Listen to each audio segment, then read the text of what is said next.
y pues buenas tardes a los que no se hayan conectado pues a tiempo. Les mandamos un saludo y les contamos cómo va a estar la cosa. Pues les digo, es un curso meramente gratuito, es platicar un poquito de las bases de la farmacología, de unos cuantos medicamentos, pero para que no se les haga tedioso esto, o bueno, para que su tiempo que dediquen a, o sea, estas horas durante estos 7 días valgan la pena, se les va a otorgar una constancia que pues ahí hizo el favor Atlas de gestionarlas. Entonces, para que ustedes pues sean acreedores de su constancia, necesitan ganársela en primer lugar. Entonces, ¿cómo van a hacer eso? Pues van a tener que asistir a la mayoría de las clases. Yo les voy a mandar un formulario al final de cada clase donde ustedes tienen que contestar unas breves preguntas de lo que se vio en la clase. Y entonces, si ustedes pasan ese examen con 7, de 7 para arriba, y asisten a más del 80% de las clases, pues les vamos a dar su constancia, ¿sale? Entonces, ¿alguna duda hasta aquí de cómo vamos a estar trabajando? Los horarios ya se lo saben, los temas ya se los, pues están ahí en el PDF que ustedes vieron. ¿Alguien tiene alguna duda sobre cómo vamos a trabajar? O sea, hasta ahorita, ¿alguien que quiera preguntar algo? No, bueno. Pues bien, les voy a compartir mi pantalla y me dicen si la ven, ¿sale?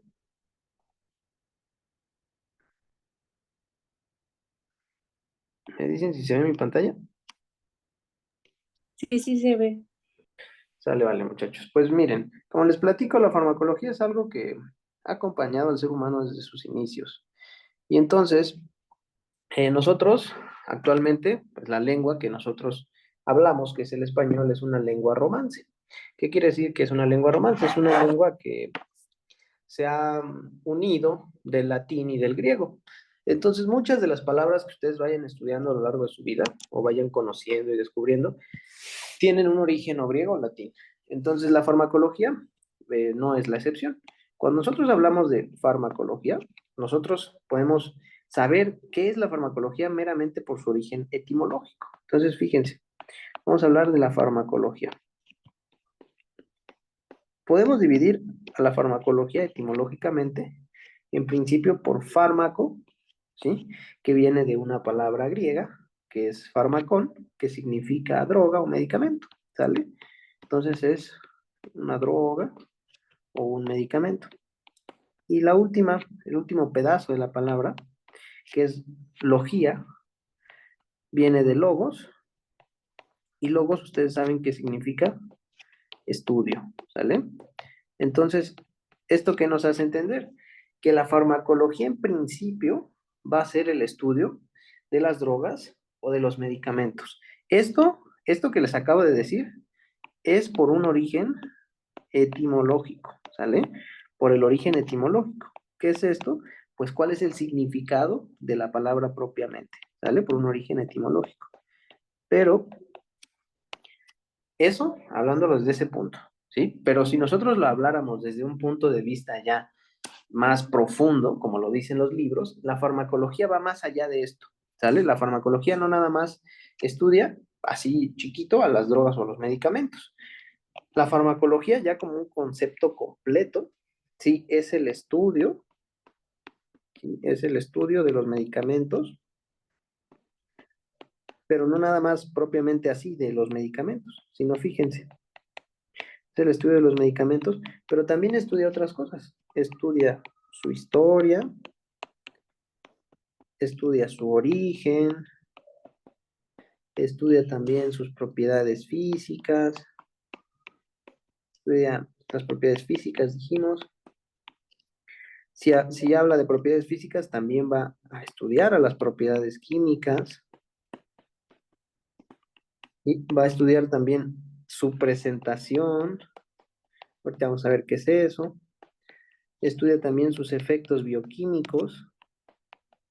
Estudia los efectos bioquímicos de quién? Del fármaco, ¿sale? Estudia los efectos bioquímicos.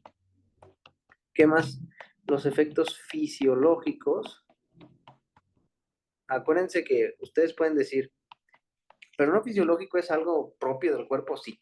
Pero un fármaco cuando llega al cuerpo hace cambios en el protoplasma celular, o sea, en toda la célula.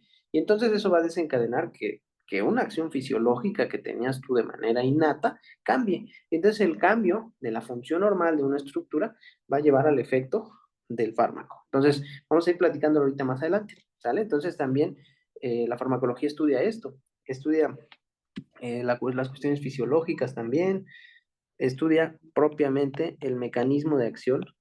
¿Alguien que me diga qué cree que sea el mecanismo de acción de un fármaco? Pues la forma en la que actúa, ¿no?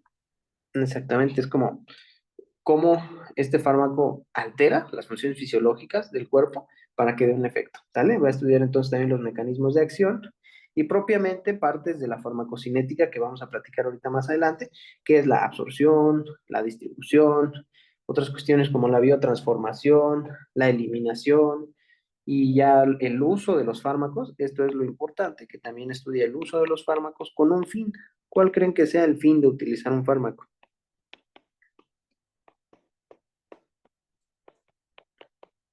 ¿Cuál creen que sea la finalidad de que tú como médico des un fármaco?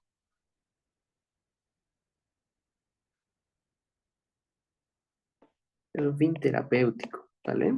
Es un fin terapéutico. Entonces, fíjense, de manera breve, pues ya platicamos qué es la farmacología. Entonces, la farmacología etimológicamente, pues es el estudio de las drogas o los medicamentos, pero no se queda, o sea, no se limita con eso.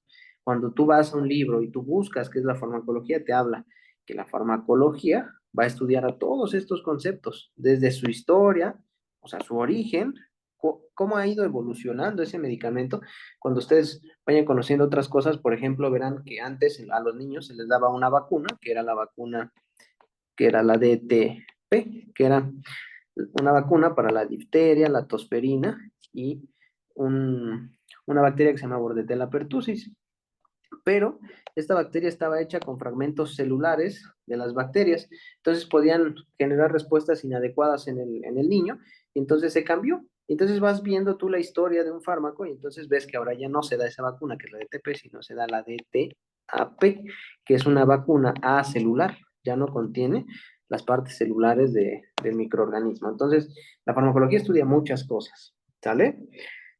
Bien, ahora, pues, ¿cuál es, digamos que el punto principal del estudio de la farmacología? Pues estudiar a los fármacos. Para esto ustedes deben de saber qué es un fármaco, ¿sale? Un fármaco, ustedes van a encontrar definiciones de fármaco distintas dependiendo de dónde lo lean, pero un fármaco en general, ¿sí? Lo que ustedes tienen que quedarse en la mente es que va a ser una sustancia química, sí, ¿sale? Pero que su función, o bueno, que va, más bien lo que va a hacer es que va a alterar la función del organismo de los seres vivos. O sea, ¿esto qué quiere decir?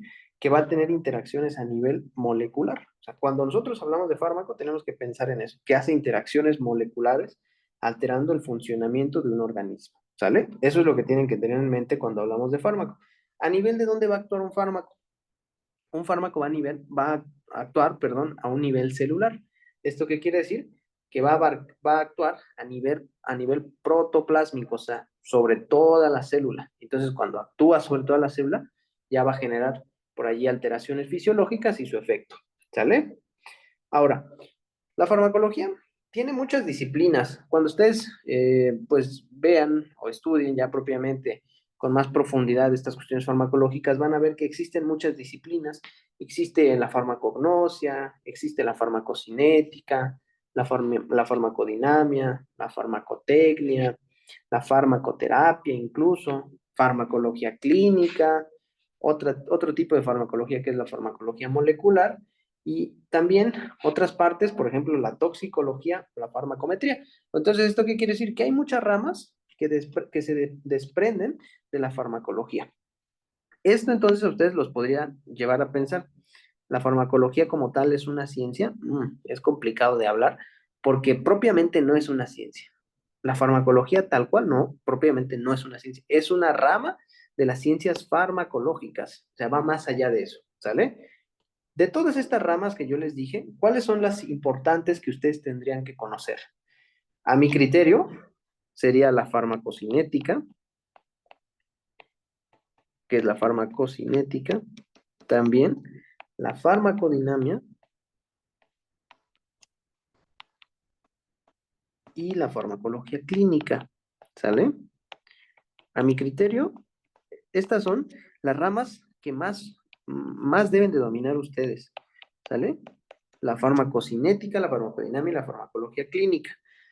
Ahora bien, estos conceptos a lo mejor sean un poco raritos, pero tienen un fundamento. Fíjense, la farmacocinética propiamente, pues va a ser el estudio, más bien dicho, de varios procesos. Va a ser el estudio de la absorción, de la distribución, de la biotransformación y de la eliminación de algunos fármacos.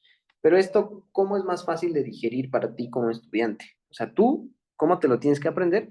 La farmacocinética, así en palabras fáciles, es todo lo que el organismo le hace al medicamento, ¿sale? Es todo lo que el organismo ejerce sobre las drogas.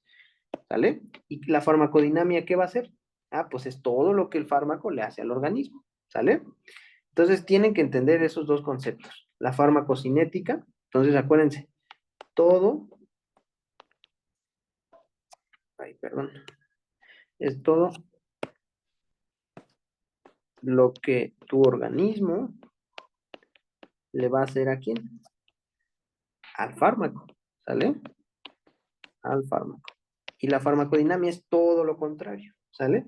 Va a ser todo lo que el fármaco le hace al organismo, ¿sale? Entonces, lo que el fármaco le va a hacer al organismo, ¿sale?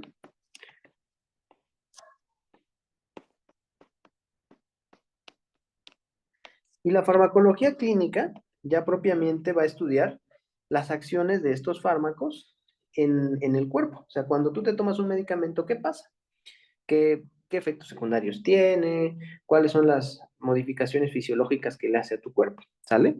Entonces, eso es lo que estudia la farmacología clínica y esas son las ramas que ustedes tienen que tener en mente propiamente, porque ya cuando se ve fármaco por fármaco, cuando ustedes ven, por ejemplo, el paracetamol, tienen que ver toda su farmacocinética, tienen que ver su absorción, su distribución, su metabolismo y su excreción. O sea, por dónde se absorbe, por quién lo metaboliza, quién lo excreta, ¿sale? Y la farmacodinamia, pues propiamente cómo el fármaco modifica algunas funciones propias del cuerpo para dar su efecto. Bien, eso en cuanto a las disciplinas. Ahora, hay otras cosas que nosotros debemos de entender y debemos de tener bien claras, que en principio, pues, son dos, ¿sale? Una, que es la acción farmacológica, y entonces, fíjense, la acción farmacológica, ay, perdón, es que está sucio aquí mi pantalla y no escribe. Son cosas que les digo yo que son importantes que conozcan. La acción farmacológica,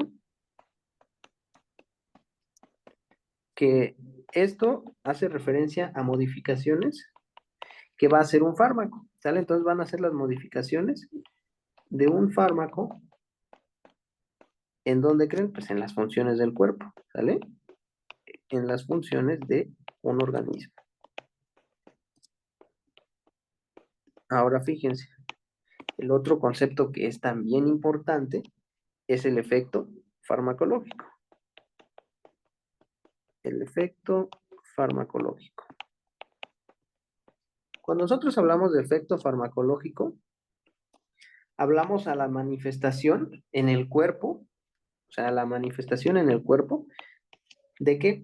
De la acción del fármaco, ¿sale? Entonces son a las manifestaciones de una acción farmacológica, ¿sale?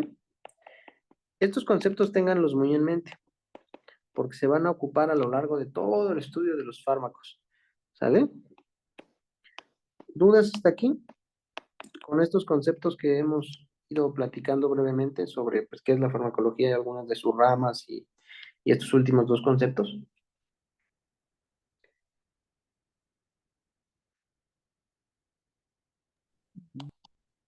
¿No? Bueno, fíjense. Y entonces cuando nosotros hablamos de efecto farmacológico decíamos, ah, bueno, son las manifestaciones de una acción farmacológica. Pero hablar de acciones farmacológicas es hablar de algo más extenso, ¿sale?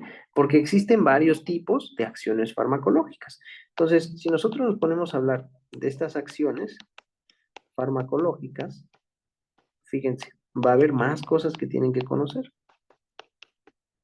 En principio, va a haber muchos tipos, como les dije. Por ejemplo, la estimulación.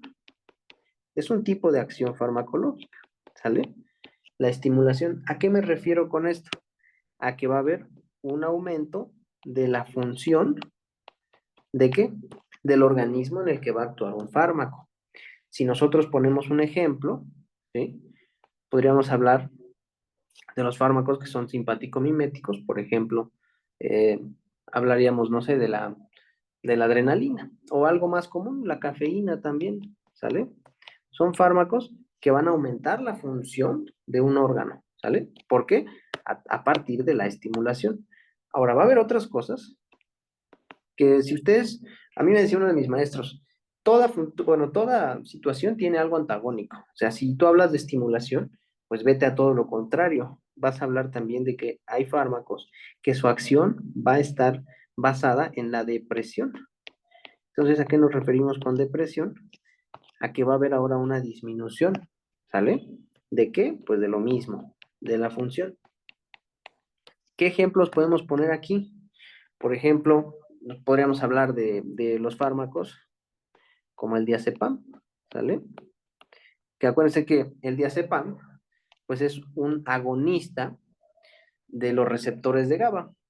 Cuando ustedes hablan de neurotransmisores, hay dos neurotransmisores súper importantes. El glutamato, que es el principal neurotransmisor excitatorio, y el GABA, que es el ácido gamma aminobutírico, que es el principal neurotransmisor inhibitorio, ¿sale?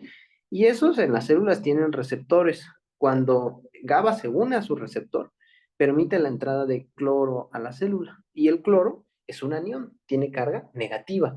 Entonces, ¿qué le va a hacer a la célula? La va a negativizar, la va a inhibir, va a disminuir su función. Cuando tú das diazepam, el diazepam se une a esos receptores de GABA y entonces lo agoniza, ¿qué quiere decir? Que aumenta la función de esos receptores y entonces va a permitir una mayor entrada de cloro a la célula y la célula se va a inhibir. Por eso cuando tomas diazepam te da sueño, ¿sale? Porque está disminuyendo una función celular, en este caso pues aumentando el ingreso de cloro a la célula. También hay otros tipos de acción que dependen, por ejemplo, en este caso si nosotros hablamos de irritación, fíjense, de irritación, de irritación. Si nosotros hablamos de irritación, esto va a ser alusión que va a ser una estimulación violenta, ¿sale? Les van a hablar de una estimulación violenta que va a generar cambios a nivel de la nutrición celular, del crecimiento de la célula, de la morfología celular, por ejemplo. Y esto se ve mucho en los pacientes que tienen problemas de la tiroides y les administran yodo, ¿sale? Entonces, estos son como ejemplos que pueden ustedes ir teniendo en mente en cuanto a las acciones farmacológicas que existen. También, otra acción farmacológica es a partir del reemplazo, ¿sale? Del reemplazo. ¿Qué quiere decir esto? Bueno, que tú reemplazas, digamos, no la función, sino algo que estimula una célula. Vamos a decir una hormona, ¿sale? Acuérdense que las hormonas pues, son uno de los principales mecanismos de comunicación celular. Entonces, a partir de las hormonas, una célula se platica con la otra célula.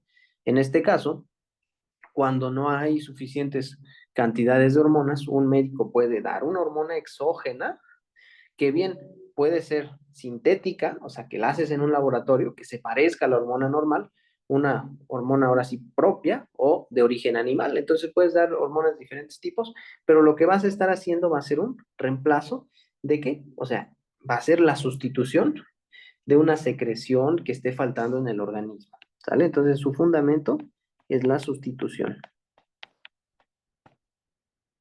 Ahora, fíjense, ¿qué podríamos sustituir? Un ejemplo claro de una sustitución hormonal, por ejemplo, la insulina, ¿sale? Los pacientes diabéticos, acuérdense que la insulina, pues ya no, pues la insulina se encarga de llevar a la glucosa y meterla a la célula. Entonces, los pacientes con diabéticos tienen cantidades elevadísimas de glucosa en la sangre, y entonces les dan insulina para que la insulina pues pueda carrear más fácil a la glucosa y llevarla a las células, ¿sale? Entonces, estos son hasta ahorita 4 tipos de acciones farmacológicas importantes, y hay una última, que es la que vamos a tocar en la última clase de esta pues, semana que vamos a estar hablando de fármacos, que es una acción farmacológica antiinfecciosa.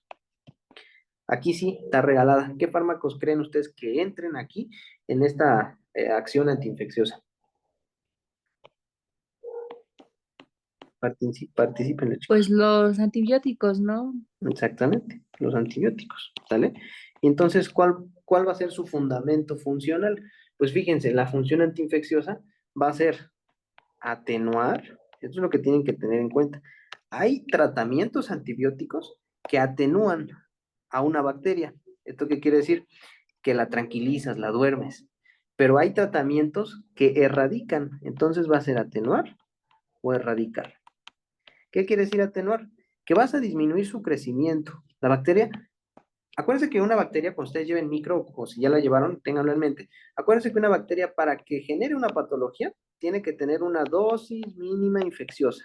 Si tú reduces la cantidad bacteriana, vas a tener bacterias, sí. No las vas a erradicar, vas a tener bacterias, pero la dosis mínima infecciosa no se va a cumplir. ¿Esto qué quiere decir? Que no habrá síndrome, no habrá síntomas ni signos. Y cuando tú la erradicas, la eliminas del mapa, la quitas para siempre, ¿sale? La erradicas.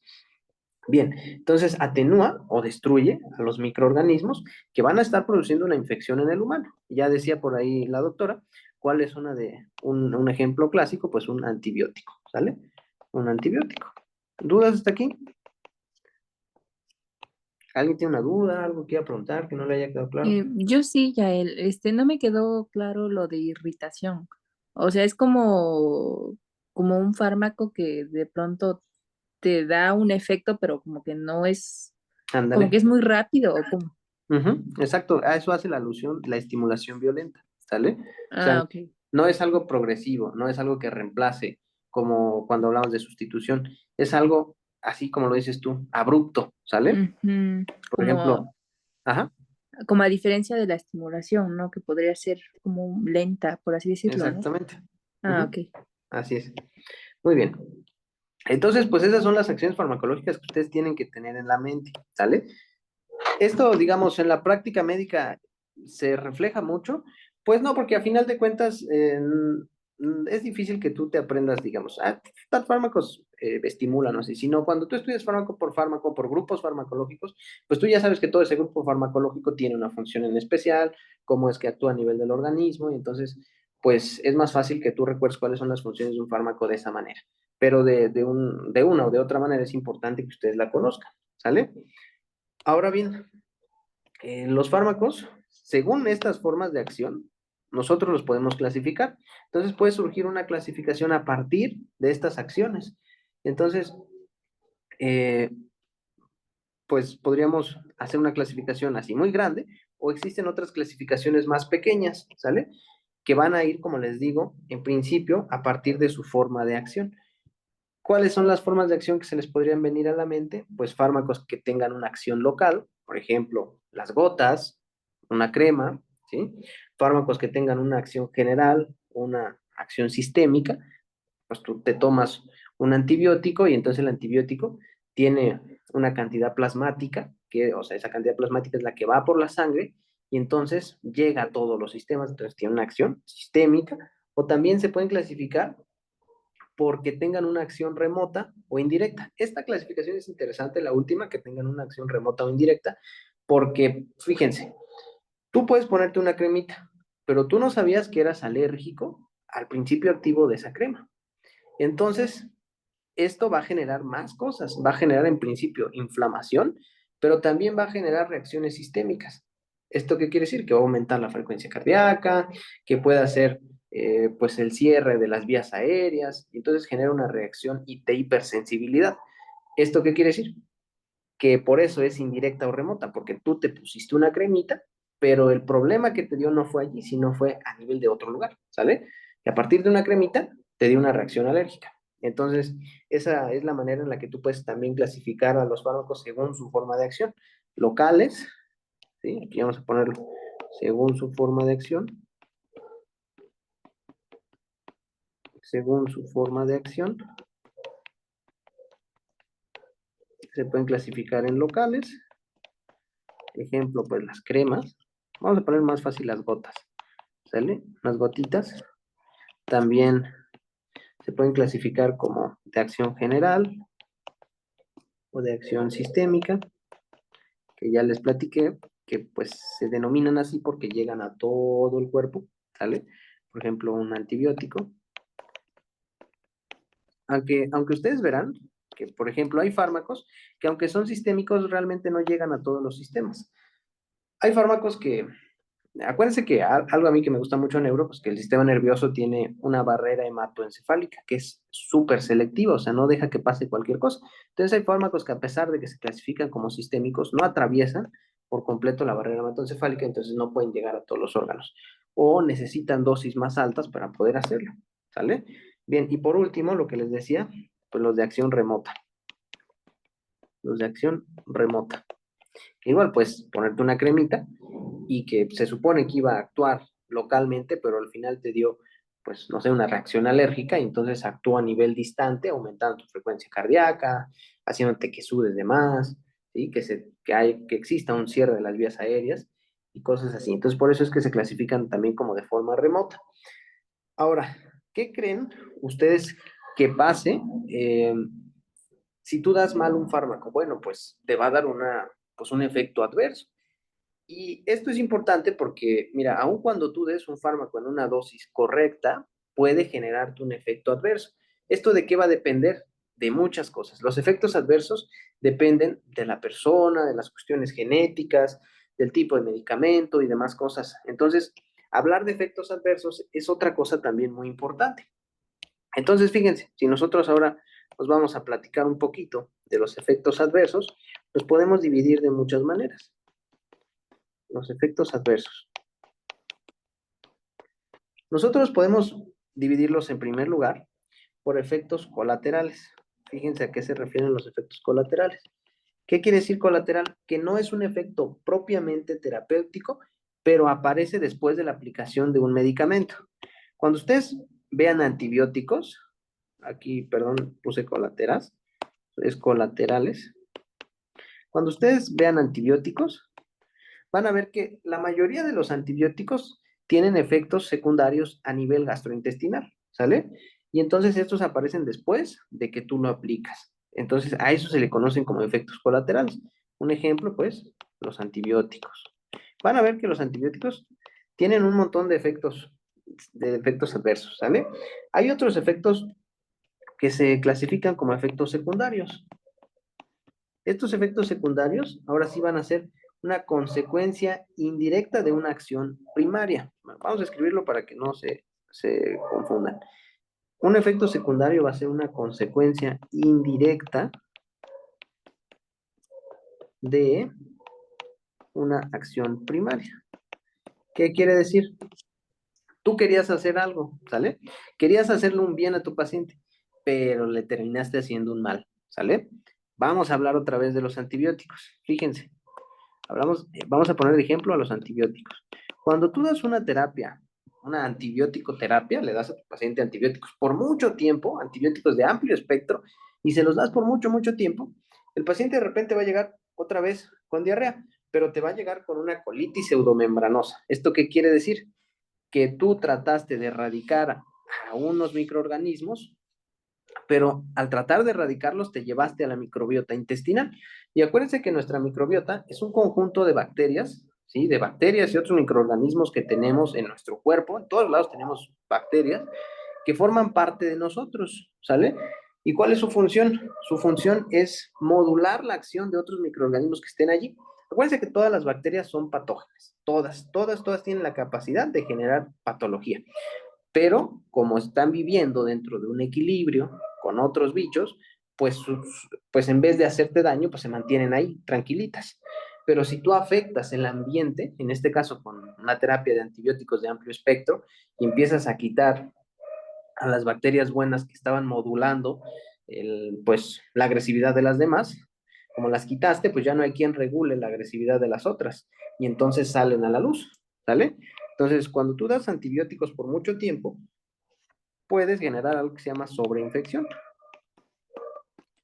¿Quién es pues el microorganismo más conocido por un efecto secundario de los antibióticos? Es una bacteria que se llama Clostridium difficile. difícil. ¿Qué es lo que causa? Causa colitis pseudomembranosa, ¿sale? ¿Por qué? Porque tú diste una terapia de antibióticos muy larga. Bien, otros efectos adversos que podemos platicar son reacciones, pero ahora de tipo tóxicas, ¿sale? Entonces son efectos tóxicos. ¿Estos a qué se refieren? Bueno, cuando tú das una dosis superior, o sea, diste una dosis superior, una dosis superior de un medicamento, entonces puedes generar una reacción tóxica, ¿sale? ¿A esto a qué me refiero? Pues, eh, por ejemplo, un paciente que está tomando, que tuvo en dado momento un infarto agudo de miocardio y ya posterior a eso está tomando anticoagulantes orales por mucho tiempo, si el paciente los toma de más, pues va a generar un efecto tóxico, ¿sale? ¿Por qué? Porque está tomando una dosis mayor a la que él debería. Ahora bien, hay otros efectos, que vamos a enumerar con el número 4, que son efectos por intolerancia. Intolerancia. Fíjense, estos efectos por intolerancia aparecen, ¿sí? Podríamos decir que se parecen estos últimos con los terceros, porque los efectos por intolerancia, la definición que viene en los libros es que es una aparición de un efecto tóxico característico de un fármaco en pacientes, pero que no reciben dosis superiores, que reciben dosis normales. Entonces, ¿cómo pueden entender ustedes a la intolerancia? Que hay un efecto tóxico pero con dosis normales, ¿sale? Con dosis normales. No hay necesidad de que le den una dosis superior.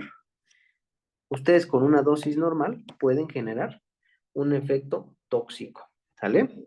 Por ejemplo, hay reportes de casos, yo de hecho apenas vi uno, de pacientes que han o son tratados con aloperidol, que son fármacos que se encargan pues de actuar a nivel del sistema nervioso central.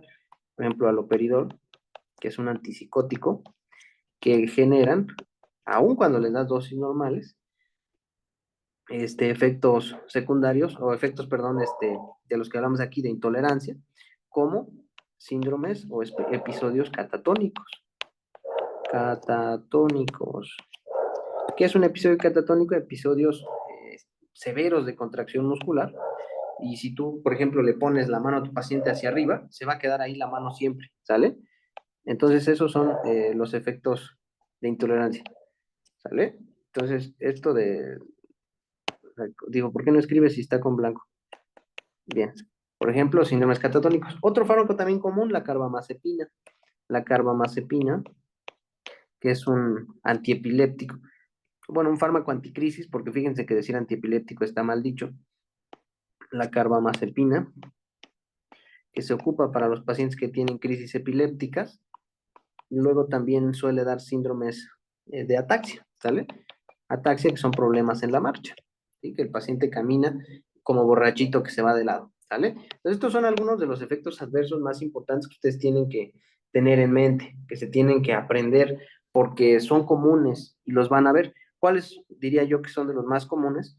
Los efectos secundarios y los efectos tóxicos.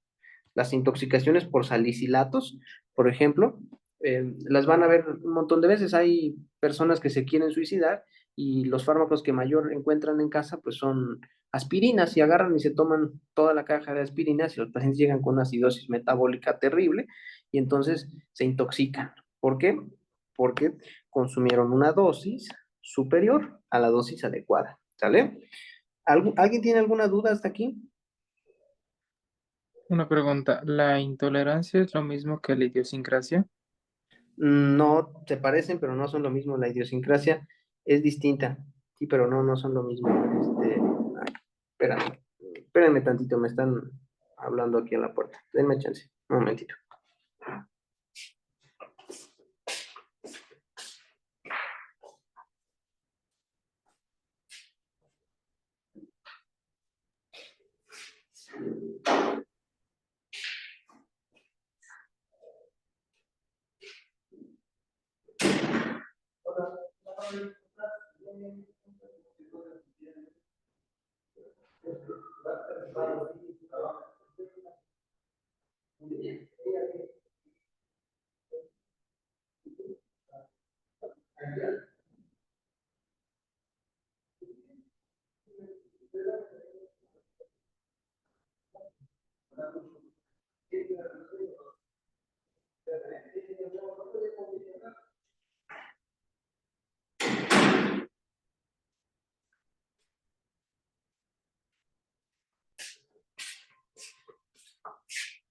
Ya regresé, perdonen, es que me estaban llamando. Pero no, la idiosincrasia es algo diferente. Hasta donde yo tengo entendido, es súper raro que se presente la idiosincrasia, pero es más como por cuestiones genéticas que tienen los pacientes. Entonces, a lo mejor alguna alteración genética por ahí está haciendo que un fármaco pues tenga algún efecto no deseado. Eso en cuanto a la idiosincrasia. Pero hablar de efectos adversos pues es amplio porque hay más efectos adversos aparte de estos cuatro que yo les menciono. Existen pues otros tipos de efectos que ustedes pueden ir estudiando más a profundidad. Puede haber reacciones de intolerancia, como les platico aquí, de idiosincrasia, como nos decía este Antonio, y otros tipos también de efectos. Pero bien, en general, pues son esos los que yo consideraría como más importantes que ustedes tengan en mente. Bueno, también podríamos agregar dentro de estos efectos adversos a las reacciones alérgicas, porque también son comunes.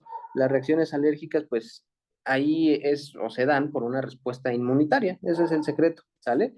¿Por qué? Porque aquí ya hay una interacción entre un antígeno y un anticuerpo, entonces está generando una respuesta inmunitaria que esté afectando a la persona que está consumiendo ese fármaco. Acuérdense que un antígeno es cualquier cosa ajena a tu cuerpo, cualquier cosa ajena a tu cuerpo. Entonces, que tú te tomes algo, está haciendo algo ajeno. Entonces, depende, tu sistema inmunológico puede generar una respuesta alérgica. Uh-huh. También eso en parte dentro de los efectos adversos. Pero bien, bueno, vamos a seguir platicando así de manera, pues, breve de las generalidades, en este caso, pues, de farmacología. Ya platicamos acerca de generalidades. Ahora bien, también era importante hablar un poquito de, pues ahí les puse yo de envasado y de etiquetado. Hay unas normas que en México son únicas para nuestro país, que van a regular, en este caso, pues los criterios de etiquetado de los fármacos. Hay una norma que es así está, la NOM 072, ay, perdón, se escribió feo, la norma 072, que esa norma es la que se encarga de regular los criterios de etiquetado de los fármacos. Esto es importante que ustedes lo conozcan, porque un fármaco, cuando tú lo tienes, digamos, de manera física, pues tú tienes que ver varias cosas que tenga. Estos criterios de envasado y de etiquetado, pues van a variar, pero en general un fármaco tiene que tener esto que les voy a platicar. Tiene que tener una denominación genérica, una denominación distintiva,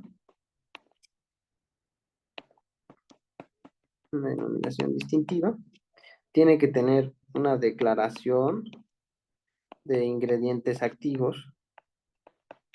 Ahorita vamos a platicar más a detalle qué onda con cada una de las cosas. Tiene que también tener la identificación del fabricante.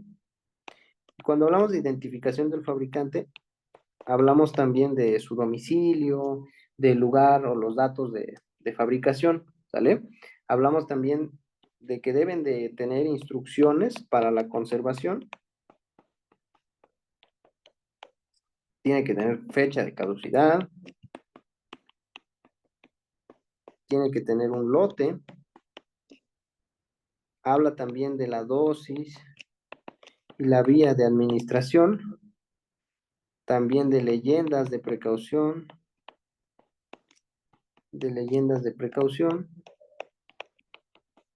También van a encontrar leyendas de advertencia. Y por último, especificaciones. Si ustedes leen toda la norma, van a ver que les dice que todo esto es lo que tiene que incluir un fármaco. Entonces, fíjense. Cuando hablamos de denominación genérica, hablamos del nombre común del principio activo, ¿sale? Entonces, por ejemplo, paracetamol, ¿sale? Esa es la denominación genérica. Si nosotros hablamos de denominación distintiva, podemos decir Tempra, ¿sale? Que es el nombre comercial con el que tú vas a la farmacia y lo compras. La declaración de los ingredientes activos, pues ya te habla de la sustancia propiamente que está formando pues, a ese fármaco, ¿sale? Acuérdense que un fármaco pues es un excipiente más un principio activo. Las indicaciones del fabricante. Pues aquí hablamos de dónde se fabricó, ¿sale? ¿Dónde? Aparte, ¿quién lo fabricó?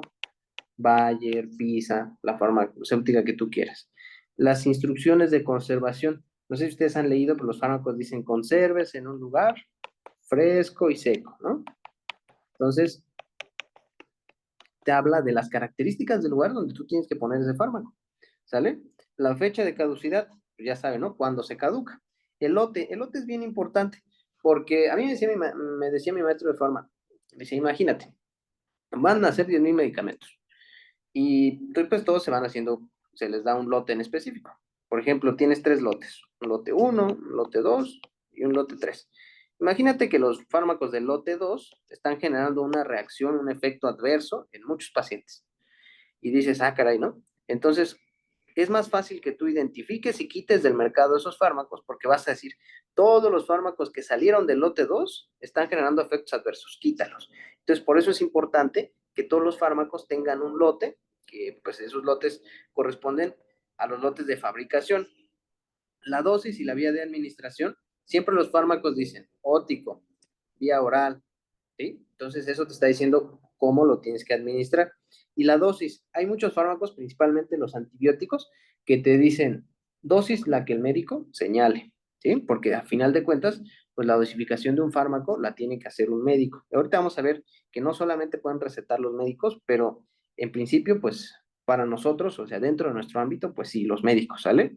Las leyendas de precaución, pues es que tienes que tener cuidado con ese fármaco, y las leyendas de advertencia es, por ejemplo, no sé si han visto muchas veces el simbolito de la mujer que está embarazada y que dice no, o sea, prohibido para embarazadas. ¿Por qué? Pues porque pueden ser fármacos teratogénicos. ¿Esto qué quiere decir? Que si la mujer que está embarazada los toma, pues puede generar por ahí alguna malformación en el niño, que generalmente, pues la semana de más riesgo cuando hablamos de teratogenicidad, pues es, perdón, el trimestre es el primer trimestre. ¿Por qué? Porque es cuando pasa todo el desarrollo de la gastrulación, la organogénesis, también el desarrollo del sistema nervioso central y demás, ¿sale? Entonces, por eso hay que tener pues cuidado generalmente en este trimestre. Y ya las especificaciones, pues habla más allá de, pues, de otras cuestiones más propias del fármaco, que ahorita vamos a ver. Fíjense, yo por aquí tengo un fármaco en casa y entonces dije, pues vamos a ponerlo para que ustedes lo vean.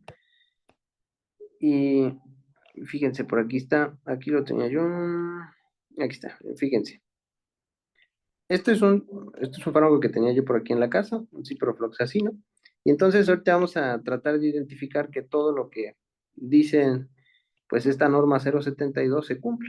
Entonces, fíjense, aquí les voy a poner unas imágenes de lo que viene en la envoltura o el empaque de ese fármaco, ¿sí? En su etiquetado y envasado. Entonces, fíjense, aquí qué dice, tiene que tener una denominación genérica. Pues aquí sí dice, ciprofloxacino. Una denominación distintiva. Bueno, no aparece, pero ahorita vamos a ver por qué.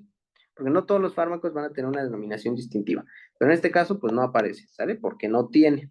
Declaración de ingredientes activos. Si ustedes se van de este lado, aquí van a ver que dice clorhidrato de ciprofloxacino. Y entonces ahí te está hablando de que ese es el principio activo, ¿sale? Y ya te dice, también tiene tanto de excipiente, ¿sale? Pero sí cumple que tenga esto que platicamos de la declaración de ingredientes activos. Las indicaciones de los fabricantes. Si ustedes lo buscan, pues fíjense, aquí, pues yo creo que no lo encontré, pero luego dentro de los fármacos, ya en la botellita es donde viene la ubicación, la dirección de quién lo fabricó. Bien, luego fíjense también las instrucciones de conservación. Aquí sí dice, yo lo leí hace ratito que decía, por aquí decía, consérvese dentro del envase, en el frasco bien cerrado, a no más de 30 grados en un lugar seco. Entonces ahí viene, pues viene respetándose gran parte de esta norma 072. Fíjense también la fecha de caducidad, aquí está, ¿sale? Diciembre del 28. El lote, aquí está el lote, ¿sale? Aquí está el lote de fabricación del fármaco. Dosis y vía de administración. ¿Qué dice? Vía de administración oral. Dosis, la que el médico te señale. Fíjense. Luego, leyendas de precaución y leyendas de advertencia. Aquí te aparece esto, ¿sale? ahí te aparece que no lo debes de dar en embarazadas, ¿sale? Y aquí vienen las leyendas de advertencia. El uso incorrecto de este producto puede causar resistencia bacteriana, ¿sale? Bien, entonces esas son las leyendas de advertencia. Y ya pues las especificaciones vienen aquí en este caso, pues no las alcanzo a ver aquí en este etiquetado del fármaco. Pero bien, dudas con respecto a esta norma que yo considero pues, que es de las más importantes cuando uno estudia farmacología. No, ninguna. Sale, vale. Yo también les decía que, bueno, les puse ahí en el post que íbamos a platicar también de otros temas interesantes, que eran parte también importante de, pues, de conocer las generalidades de la farmacología.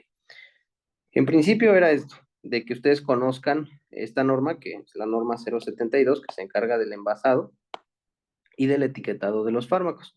Ahora bien, cuando nosotros hablamos de recetar un medicamento, pues ya diría yo son palabras mayores porque, fíjense, para recetar un medicamento necesitas cumplir ciertas características. Nosotros podemos hacer esta pregunta, ¿quién puede recetar un medicamento? Ustedes díganme, ¿quién creen que pueda recetar un medicamento?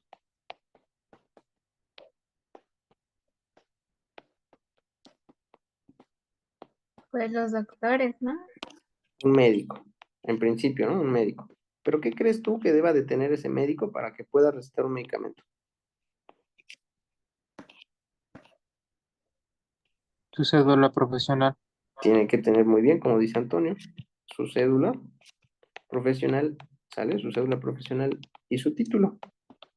Entonces, estas son las características que tiene que tener. ¿Quién más creen que pueda recetar un medicamento?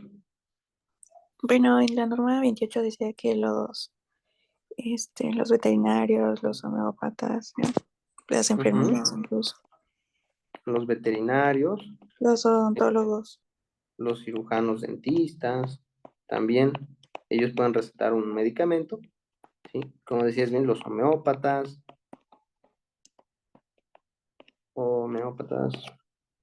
pero por ahí decías enfermeras, ¿no? ¿Ustedes qué creen? ¿Los demás qué piensan? ¿Que una enfermera pueda recetar un medicamento? No. Yo Tú creo dices que que no. Sí, sí tiene cédula profesional. exactamente. Una enfermera, eso es interesante, puede recetar un medicamento, pero si está certificada, ¿sale? Si está certificada. ¿Esto qué quiere decir? Allá en la sierra muchas veces no hay médicos. Entonces, ¿qué es lo que Pues, ¿qué es lo que hay? Pues hay una enfermera. ¿Pero qué debe tener la enfermera? Una certificación en el uso o en la prescripción de medicamentos. ¿Quién más puede prescribir un medicamento? Una partera, ¿sale? Pero parteras que sean certificadas. Parteras que sean certificadas. Ahora bien, ¿un pasante del servicio social creen que pueda recetar un medicamento? ¿Pasante del servicio social? ¿Ustedes creen que sí? Pues sí. Sí, para asistente de Decía que servicio. sí, pero, ajá, con un ¿Un, permiso. un médico interno de pregrado creen que pueda? Ahí decían que sí, ¿no? Exactamente, sí pueden, pero siempre y cuando estén bajo una institución, ¿sale? Bajo una institución. Entonces, ustedes, estudiantes de medicina, pueden recetar un medicamento. De que No, pueden, pueden. De que deban, pues no, ¿sale? Que estén bajo una institución. Bien, pero el hecho de que no podamos no quiere decir que no lo sepamos, porque lo importante pues, es conocerlo. Ya llegará el momento en el que se pueda recetar un medicamento, pues ya de manera legal. Ahora, ¿qué necesitas para recetar un medicamento? Pues fácil, una receta, ¿no? Una receta. Ahora bien, la receta tiene partes y esto es bien importante. Fíjense, todo esto lo van a encontrar en las normas mexicanas, por ejemplo, la 28 y la 29, que hablan de las partes que tiene que tener una receta. Pero en sí lo que ustedes tienen que saber es que una receta tiene dos cosas. Una, va a tener un cuerpo y dos, va a tener un volante. ¿Sale? Fíjense, está bien fácil. El cuerpo, ¿qué es? Las instrucciones para tu paciente, ¿sale? Para el paciente. El volante, ¿qué va a ser el volante? Va a ser los datos de quién prescribe, ¿sale? O sea, en este caso, pues de todos los que mencionamos hace rato, ¿sale? Los datos de quién prescribe. Ahora vamos a analizarlo un poquito más a fondo. En el cuerpo, bueno, vamos a empezar por el primero, el volante, ¿sale? El volante.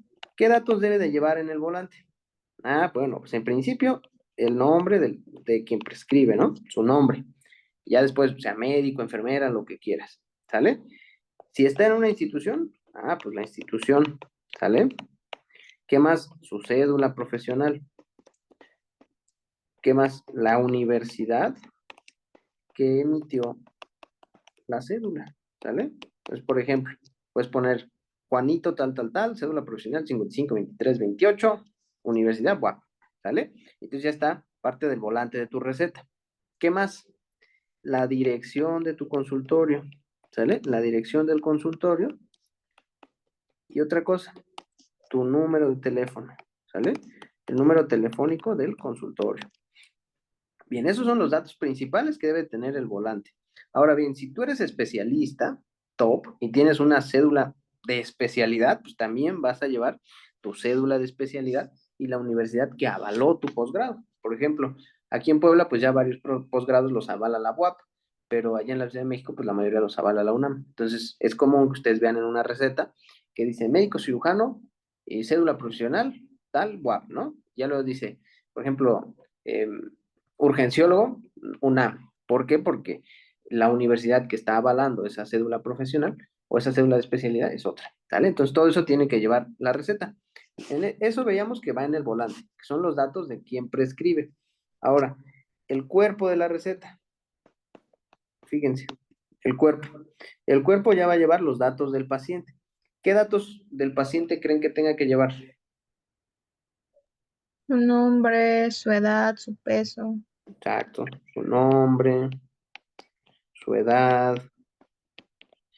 eso del peso, muy bien. Hay algunos que incluyen el índice de masa corporal, La temperatura, los signos vitales, las alergias.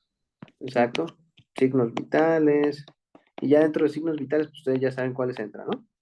La temperatura, frecuencia cardíaca, tensión arterial, son cositas que debe de llevar el cuerpo, ¿sale? Nombre, edad, peso, signos vitales, frecuencia cardíaca, tensión arterial. Algunos pues ya incluyen la oximetría. Debe de llevar algo más que crean que les esté faltando. Antes de que tú le des un medicamento, ¿qué tienes que hacer? El diagnóstico, ¿no? Preguntar si Exactamente. es alérgico. Bueno, las alergias, aquí me faltaron las alergias. Y bien lo que decía la doctora, dar un diagnóstico, ¿sale? Esto es importante. Ustedes van a ver que en muchos lados les van a omitir el diagnóstico. ¿Quién sabe si porque el médico no sepa o se quiere lavar las manos por si su tratamiento está mal? Pero siempre tienen que llevar un diagnóstico. Y ya al final, ¿qué va? El tratamiento, ¿sale? El tratamiento varía dependiendo pues de la escuela en la que haya aprendido el médico, porque fíjense, como tú recetas o como tú prescribes un tratamiento, pues es lo que les digo que va a variar. Pero en general siempre van a empezar por el nombre genérico, ¿sale? ¿Cuál dijimos que era el nombre genérico? Pues el principio activo, ¿no? Paracetamol en este caso, ¿no? Luego, el nombre distintivo. Fíjense, nombre distintivo. Luego, ¿qué van a poner? La presentación. Presentación. ¿Sale? Presentación. ¿A qué me refiero con presentación? Tabletas, jarabe, ¿sí? Ámpula, disolvente, la presentación en la que venga su fármaco. Luego, la dosis y la vía de administración, ¿sale? Luego, la frecuencia con la que vas a dar el medicamento. Al final, la duración y no se les olvide nunca las indicaciones especiales, ¿sale? Por ejemplo, vamos a poner un ejemplo aquí, facilito. Si nosotros hablamos vamos a poner un antibiótico rápido. Por ejemplo, podríamos hablar de, no sé, de la nitrofurantoína que se da para las infecciones de vías urinarias, ¿no? Nombre genérico, dijimos que es el común, ¿no? Nitrofurantoína. Nitrofurantoína. Ahí está. ¿Cuál es el nombre distintivo de la nitrofurantoína? Pues hay muchos, se van a encontrar uno que es común, que es la macrodantina. Luego, ¿qué nos toca? Presentación. Vienen cápsulas. Cápsulas ¿Qué dice? Presentación, cápsulas de 100 miligramos, ¿no? Luego, dosis y vía de administración. Aquí le vas a poner tomar una cápsula. Ahí está, ¿no? Dosis. Ya indirectamente pusiste la vía de administración. Tomar, ¿sí? O puedes poner vía oral. Puedes poner una cápsula vía oral. Que no debes abreviar, pero bueno. Una cápsula vía oral o tomar una cápsula. Frecuencia. ¿Cada cuánto se da? Ah, pues cada 6 horas. Una cápsula cada 6 horas. Luego dice duración del tratamiento. Vamos a ponerle por 10 días, porque se lo tienen que tomar 7, pero pues, cuando se sienta mejor se lo va a dejar de tomar, entonces vamos a ponerle 10. Por 10 días. ¿Sí? Luego, ¿qué nos toca? Indicaciones especiales. Ah, bueno. Tomar 30 minutos antes del desayuno, por ejemplo, o de las comidas, ¿vale? De las comidas. ¿Por qué? Ah, pues porque puede que el fármaco sea una proteína si pierda eficacia, ¿no? Entonces así es como ustedes tienen que poner en sus recetas el medicamento. Entonces esto es lo que tienen que aprender así como que de manera general en cuanto a la prescripción de fármacos. ¿Qué es lo importante? Pues que sepan esto, ¿no? ¿Qué es lo que tiene que tener un fármaco en su envasado? ¿Quién es quien está capacitado para emitir una receta, ya sea un médico, un veterinario, todos los que están enumerados aquí? ¿Cuáles son las partes de la receta? ¿Sí? ¿Qué lleva el volante? Y al final, ¿qué lleva el cuerpo? Hasta el último, algo que siempre debe de ir en la receta es la firma del médico. Entonces ustedes ponen su firma y ahí está, ¿no? Ahí está su receta. Entonces con eso ustedes ya pudieron emitir una receta. ¿Alguna duda hasta aquí? No. Ahora fíjense, ¿cuándo tú puedes modificar una dosis una vez que ya prescribiste un medicamento? Tú puedes modificar tu dosis hasta 48 horas, ¿sale?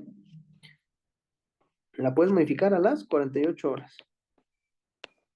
¿Cuánto tiempo vale una receta? Ah, eso depende de qué tipo de receta estés otorgando. Pero en general, las recetas médicas tienen una vigencia de 30 días, ¿sale? Y pues en general eso es de lo que íbamos a platicar hoy, que pues como ustedes ven, pues son puras bases, ¿sale? No entramos a nada celular ni nada de eso, porque mañana vamos a platicar de un tema bien bonito que es fisiología del dolor, un poquitito de la inflamación, porque como les digo, pues vamos a hablar de AINES y AINES es un fármaco, son fármacos súper comunes que ustedes van a estar en contacto con ellos toda la vida. Y entonces, pues tienen que saber en qué parte de la fisiología, de este caso del dolor o de la inflamación, entran y cómo es que actúan. Entonces, primero hay que conocer lo normal y ya después vemos cómo, en qué partes de eso normal perdón, de lo anormal, porque pues el dolor es algo normal, en qué parte de eso pues va a actuar un fármaco para evitar, en este caso, el dolor o evitar la inflamación. ¿Sale? ¿Alguien tiene alguna duda o ya nos vamos?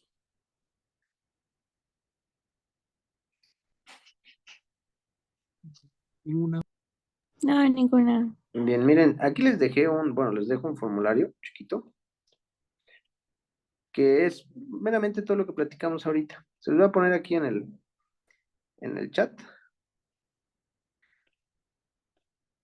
Y ustedes llénenlo, ¿sale? Y ya cuando lo llenen, pues ahí ponen todo lo que pide. Acuérdense, les dije que pues con que asistan a la mayoría de las clases, pues van a tener su constancia, ¿sale? Al final pues de esta semana, yo creo que unos 2 o 3 días después de que acabe la última plática. Entonces, pues les doy 5 minutitos para que contesten el formulario y una vez que acaben, pues se pueden ir retirando, ¿sale? Pues nos vemos, chicos, y gracias por conectarse los que se conectaron. Que tengan linda tarde. Gracias, igualmente. Gracias, igualmente. Gracias.